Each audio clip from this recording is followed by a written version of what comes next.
Good morning to you. We have seen constitution up to directive principles, and in the parliamentary procedure we have seen what is known as parliamentary form of government. We have not started the real procedure. Then in the economy, we have seen two sections. One, primary lending rate, then another is benchmark primary lending rate, base rate, marginal cost of funds based lending rate, external benchmark rate. In the second part of economy, we have seen non-performing assets, or that is any advance or loan being paid regularly is called standard asset or performing asset. If the principal or interest is not paid for 90 days, it is non-performing asset. If a farmer's loan that is short term is not paid for 2 crop seasons, or if farmer's loan long term not paid for 1 crop season, it is non-performing asset. If a non-performing asset remained unpaid for 12 months, then it is substandard. If a substandard asset remained unpaid for further 12 months, it will become doubtful. And if the doubtful assets are referred to external audit or internal audit, and if it is established that there is no possibility of any recovery, then it is loss account. After that, the write-up process will start. We have also seen the classification of potential NPAs without waiting for 90 days to declare itself as SMA, SMA 0, SMA 1, and SMA 2. Once an account has been reached SMA 2, that is 60 days and above, debt restructuring should be explored. So, one constitution and another parliamentary procedure, and third economy, two sets we have seen. And now today we are taking in economy very important topic, that is Basel Norms. You can definitely anticipate a question on Basel norm or quantitative qualitative measures of RBI, that is monetary policy. You will get at least 2 to 3 questions in banking, and you will definitely get a question on Basel norms, either Basel 3 or common question. Today we will start Basel norms, a very important and most difficult topic. The Basel norms are nothing but standards of sound banking practice laid down by the Basel Committee on Banking Supervision. Very important, Basel Committee on Banking Supervision. This committee is located at Basel. Remember, there was a question whether Basel was a city or Basel was a person or Basel was a place, etc. Remember, it is a city in Switzerland. Therefore, remember, Basel is a city where the banking norms were finalized. The name is given to the norms, like Tashkent Agreement or Shimla Agreement. It is a place in Switzerland. So, where the banking norms have been finalized, the name has been given as Basel Norms. So, thus, this committee operates under the Bank for International Settlements. Remember, first we have seen what is called BS.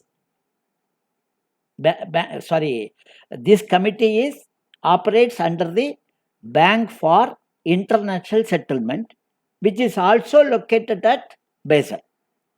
So, Bank for International Settlement acts as a central bank of all central banks. Central bank means a bank which regulates all the banks. For example, RBI is our central bank. So, RBI is a member of BIS. Then before going into the details of Basel norms, we should know the background, because so that you can remember it. In 1970, there was a popular bank in Germany called Herstatt Bank. This is the 35th largest bank in Germany.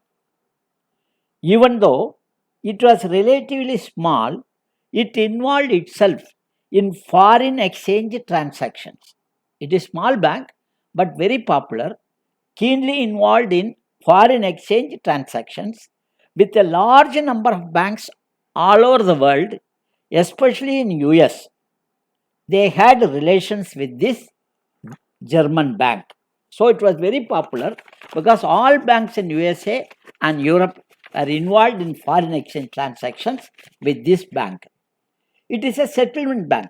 That is, whatever money received from US banks, in return, this bank is to give the German currency.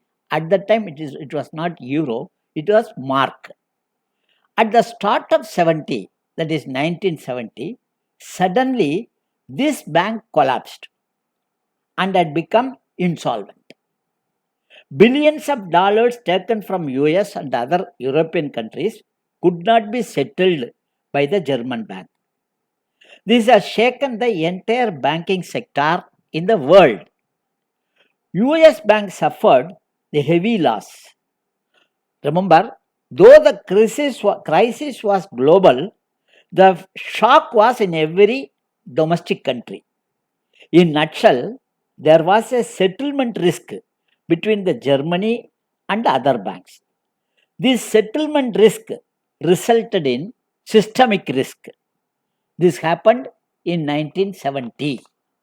So, this is the legacy of German bank. In these circumstances, the Basel Committee on Banking Supervision, in short, BCBS, that is Basel Committee on Banking Supervision, was formed in 1974 by the central banks of 10 countries, that is G10 countries, industrialized countries. Remember, the 10 countries, industrialized 10 countries, G10 countries, formed this banking supervision, that is Basel Committee on Banking Supervision, shortly abbreviated for BCBS. G10 is made of 11 industrialized countries, including Belgium. So 10 plus 1, Belgium. BCBS was formed by the central banks of G10 countries. The decision of the Basel Committee on Banking Supervision, the decision of this committee was by consensus. There is no law, international law, nothing is there. It's all agreement, consensus. At present, this BCBS has 45 members from 28 countries. Remember, 45 members from 28 countries. See, members are 45, countries are 28. See the variation. 45 members from 28 countries. Some countries have more than one member. For example, US has 4 members representing Federal Reserve of New York, Comptroller of Currency, and Federal Depository Insurance Corporation. So all these 4 are separately looked after in USA. In India, RBI looks after most of these functions. So we have only one representation. As already told, BCBS is under Bank of International Settlement, also located at Basel. Remember, this BCBS, that is Basel Committee on Banking Supervision, was established with certain objectives. What are those purposes? Number 1, to enhance financial stability. Number 2, to enhance banking supervision. Number 3, to be a forum to coordinate and cooperate among the member countries on banking stability and supervision. These are all the 3 objectives of Basel Committee on Banking Supervision. Before going into the Basel Committee, we should know how the Basel Committee and the Basel Norms, we should know what do you mean by capital adequacy ratio. One of the most confusing term, capital adequacy ratio. You see, the capital adequacy ratio is calculated by dividing the capital by risk weighted assets, which is also called capital to risk weighted assets. The ratio numerical formula is capital adequacy ratio is equal to tier 1 plus tier 2 capital divided by risk weighted assets. Remember, four terms are there. Most confusing terms. One is capital adequacy ratio. How to arrive it is equal to tier 1 capital plus tier 2 capital divided by risk weighted assets.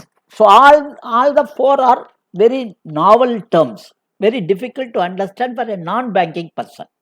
But let us see first risk weighted assets. Kindly follow closely. Unless you understand any number of, if the entire library is placed before you, you will not be able to appreciate unless you understand this. That is very important. If you understand, there is no need for any book. First, it should go into your mind. That is very important. Now, kindly understand, what do you mean by risk weighted assets? You know, the bank receives plenty of deposits and give loans. Every bank gets deposits and give loans. The deposit rate of interest may be 4%, 5%, and the lending rate may be 10%. The difference is the profit. Now, the deposits, whatever they receive, that is the deposits, are their liability. Why their liability? Because the deposits which the banks get had to be returned with interest. And remember, whatever loans they give are their asset. Why? The loans are returned with interest. So deposits are their liability and the loans are their asset. Kindly remember, kindly understand this important point. Now, in addition to these assets, remember, the banks have assets called shares, equities, FD, government security, gold, shares, etc. All these things are their assets in addition to what is known as loans.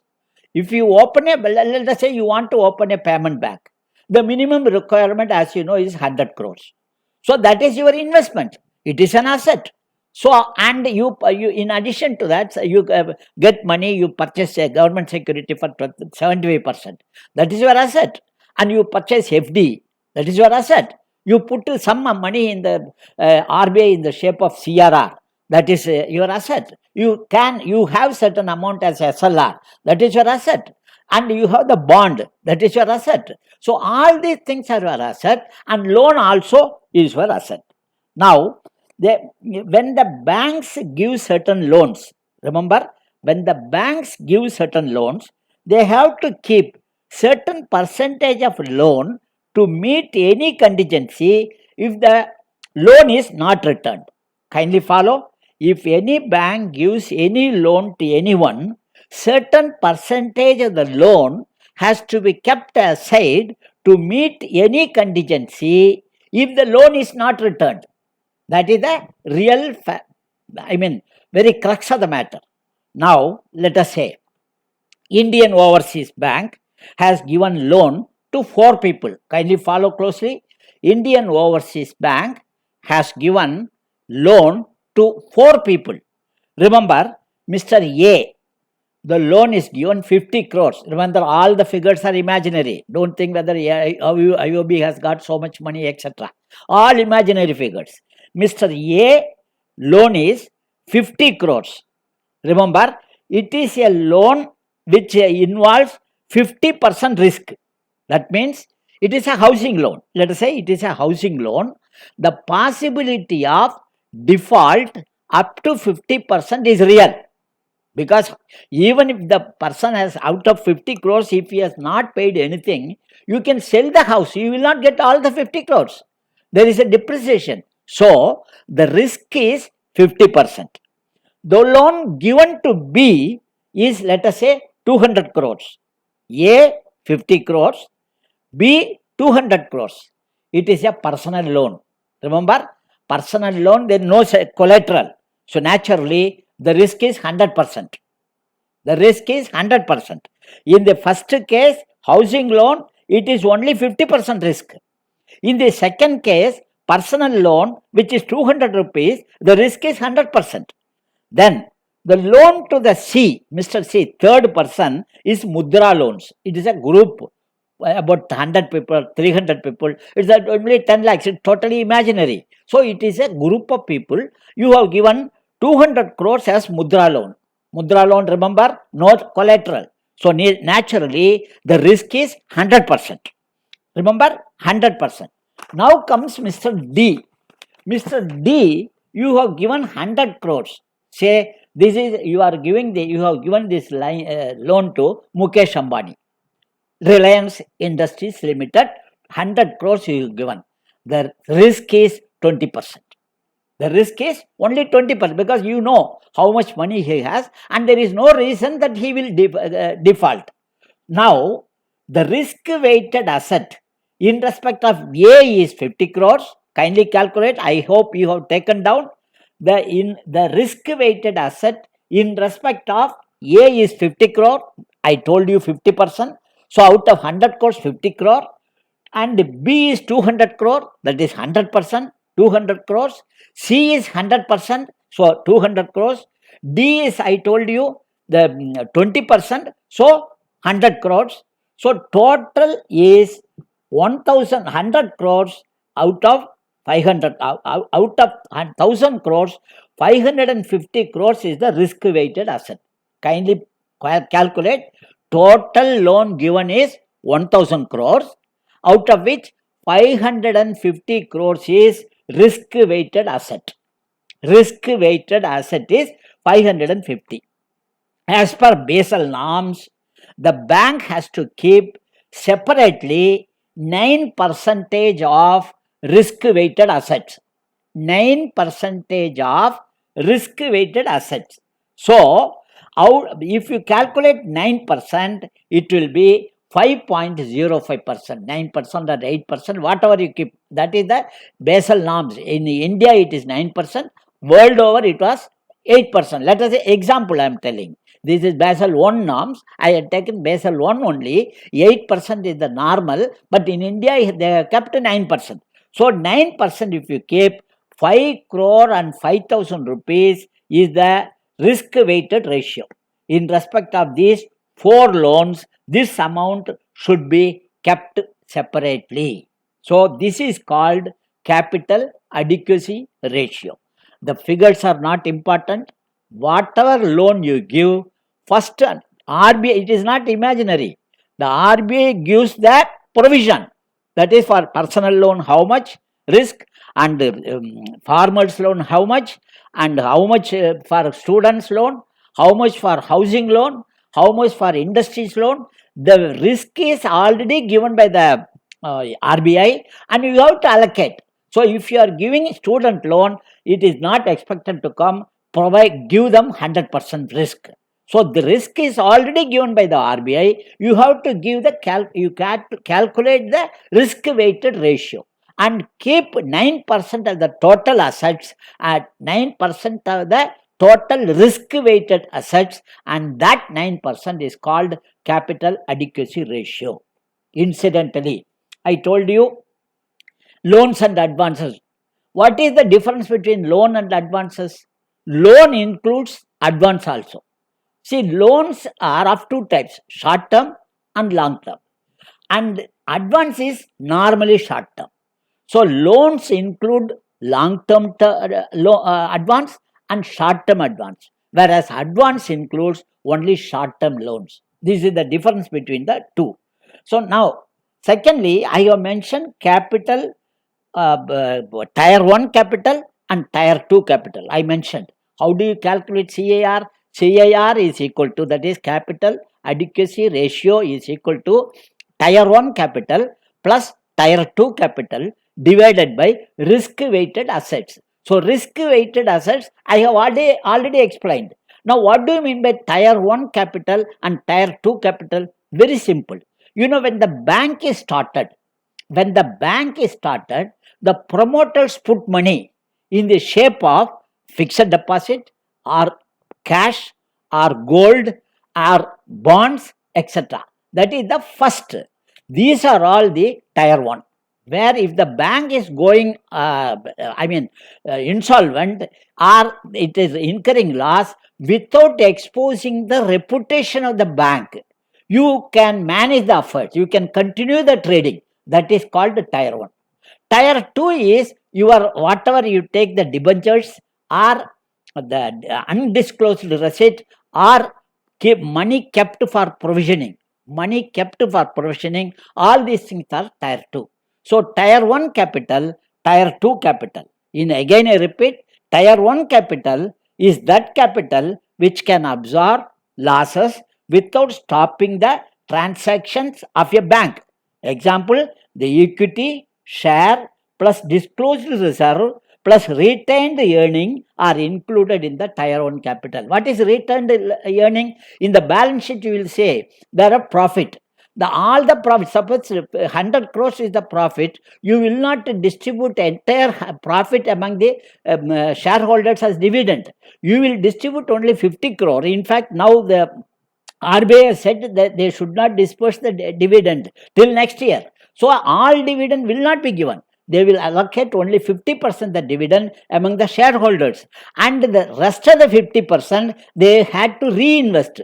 Before reinvesting, they will put in the bank. They will put in the fixed deposit. That is called retained earning. That retained earning will come under the tier 1. So this is tier 1. Second is, on the other hand, the tier 2 capital is capital which can absorb the losses in the event of winding up of the bank or protecting the interest of the depositors. This tier 2 capital includes, number 1, hybrid security. What is hybrid security? Hybrid security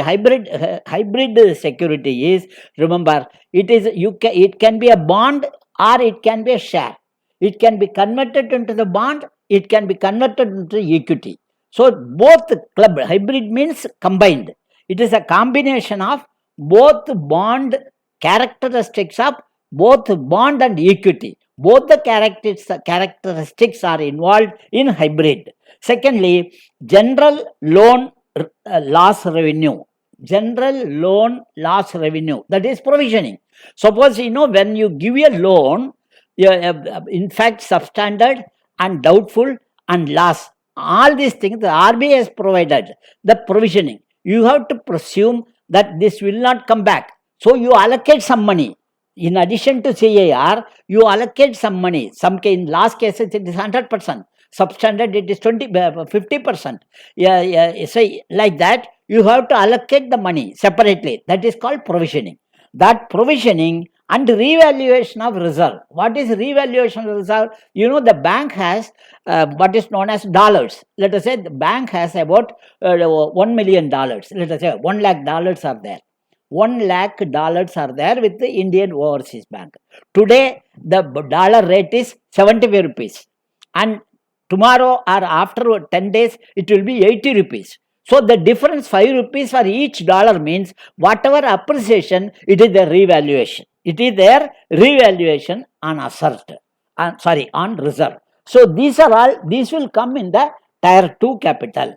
Now, secondly, up to this we will see the leverage ratio and what is known as Basel 1, Basel 2 and Basel 3 in the next class. I hope it is clear. The very important factor is capital adequacy ratio, and we have seen already what is tier 1 and tier 2, which is very important from the examination point of view, and you will get definitely a question on tier 1 and tier 2 capital as well as in the capital adequacy ratio.